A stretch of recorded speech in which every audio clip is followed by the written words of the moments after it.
Assalamualaikum warahmatullahi wabarakatuh. So here I'm Sylvian Deresta from Literature A. So today I'm going to give some easy explanation about photography again. But right now it's more like not only about photography, but it's more like the camera or the gear that we actually need when we took a picture. Basically, I did a lot of review with my last video to give some improvement in this video. So actually not all of my audience are as a photography lover, so I already adjust this topic for all of my audience right now. So as a general people or common people, what I need to choose between DSLR or mirrorless camera. So that's the topic. Let's get into the material. So literally almost all of my friends that already know about my photography things, they ask me what is better, then I need to choose between mirrorless or DSLR, and then what is the difference actually about them, something like that. So here I will try to give suggestion, I will try to give some explanation, not only about the thinking of photographer's point of view, but here I will try to give some explanation as a general or common people. So I hope my audience and my friends can understand it well. Okay, so here please let me try to explain about DSLR. So actually this one of kind of camera which using an automatic mirror as a combination of mechanic to forward the light into viewfinder. And then different with DSLR, so actually mirrorless, which surprisingly doesn't use any mirror and passing the light into viewfinder directly. That's why mirrorless actually has a small body. It's different with DSLR. So I believe that almost some of you already know about the difference about DSLR or mirrorless, because it's really clear that we already know about the different size. You know that DSLR has a really big size and then mirrorless has a small size. You can bring in easy way. Mirrorless has a pocket size. You can bring it in easy, but not about DSLR. DSLR should have their own of bag. You cannot bring DSLR without the bag. I mean that DSLR has a big size. You cannot use it. You cannot bring it within easy. I mean that it's really dangerous when you just use your own hand without the bag when you go out with DSLR. But not about the mirrorless. Mirrorless has a really small size and it's easy to use and easy to bring out when you go out. So the end of the description about mirrorless and DSLR. So right now we will move into the intense topic about this. So I believe that some of you already give some conclusion about this. So what is better between DSLR or mirrorless? So right now I really give a suggestion for all of you that start loving photography or start imagining about where is the better between mirrorless or DSLR, something like that. So right now I really give the answer. Okay, the answer is mirrorless. So I would say that because, you know guys, maybe all of us already understand about it, right? Some of common people or general people will think about the result, not only about about the process itself. I mean that, you know, maybe all of the people thinking about how's the result. I want to know about the result, right? And then when we try to compare between DSLR or mirrorless itself, it really has a big difference. I mean that DSLR itself has the real result about this. I mean the real situation and condition when we took a picture in real life. The result from the DSLR has a really real result. I mean that there is no effect, there is no more lighting or something like the dramatic effect or something like that, but it's different into a mirrorless. I mean that mirrorless really, you know, has a different vibe. Maybe if you really love about the effect, or some of you that when you took a picture you really want the result about your picture, it's about the dramatic effect or has a really different vibe with the reality, the mirrorless is the answer. And then I believe that some of you will think about this already because I will explain it. So actually mirrorless is easy to use than the DSLR itself. Because why?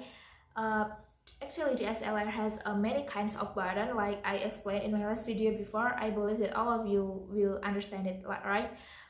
But in mirrorless, actually they don't have many kinds of button. Actually they use a new technology about it. So like like we play in smartphone. So they have a menu, and then we just to adjust the three basic of photography or something like that in their display. So we just need to click click click, and then everybody is set. So it's really easy to use. You know, as a general people or common people, they will consider about this like, I really want to buy something that easy to use, not too complicated to use, something like that.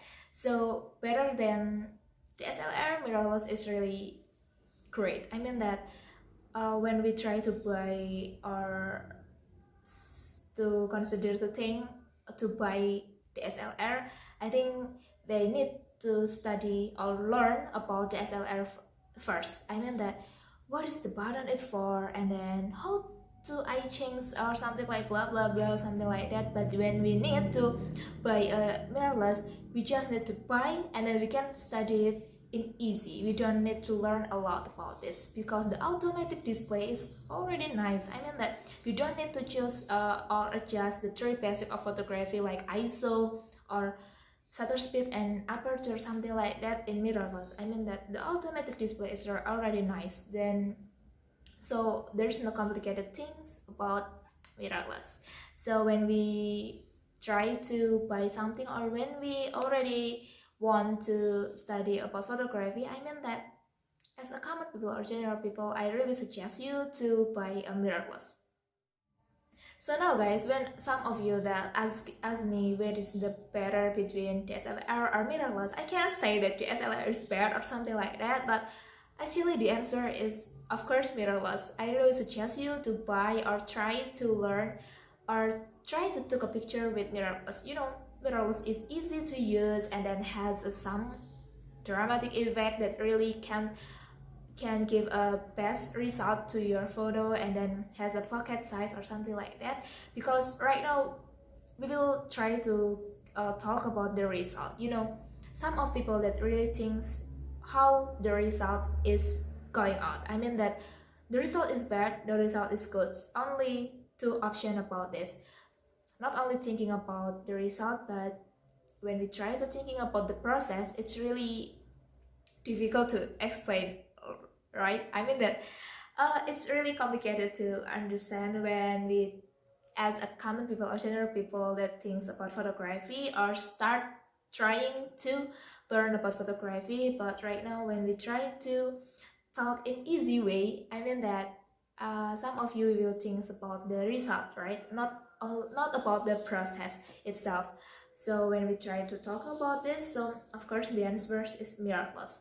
I mean that when we took a picture with DSLR, DSLR really has a long process to do. I mean that, oh my god, I want to try to, adjust the ISO, and then I want to try to adjust the shutter speed and then aperture or something like that. But with mirrorless, you can try to use with automatic, and then just in one click, the result of your photo is already appear, something like that.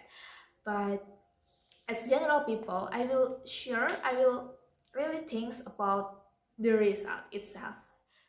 So now let me give you a conclusion about this. So as a general people or common people, I really try to give a suggestion about this. So if you want to try to learn about photography, if you want to try to take a picture with some camera or something like that, I really give a suggestion that you need to try to take a picture with mirrorless, because it's really easy, right? It's about the easiness. Some of people thinks about the result of photography, not about the process, and I really understand about it. It's really alright. I mean that some of people that around me already asked me that about how can the easiest way to take a picture. I mean that I really love to take a picture, but I don't really want to take a picture in complicated way. I don't understand about the ISO or the three basic of photography, but I really love to take a picture. And then I answer, yes, it's already all right. It's okay. I can understand. You just think to take a picture in easiest way. I mean that you can use your own smartphone camera, and then if you have many budget and then have so much cash, you just try to buy some camera that really sweet in your photography itself. So this is the end of my explanation today. I'm really thankful to you guys who watched this video till the end. I hope all of you can understand it, my explanation. But once again, if you have some question for me, please ask the question. I will try to explain it well. And then for the last, I am Sylvia Anjaresta. Wassalamualaikum warahmatullahi wabarakatuh.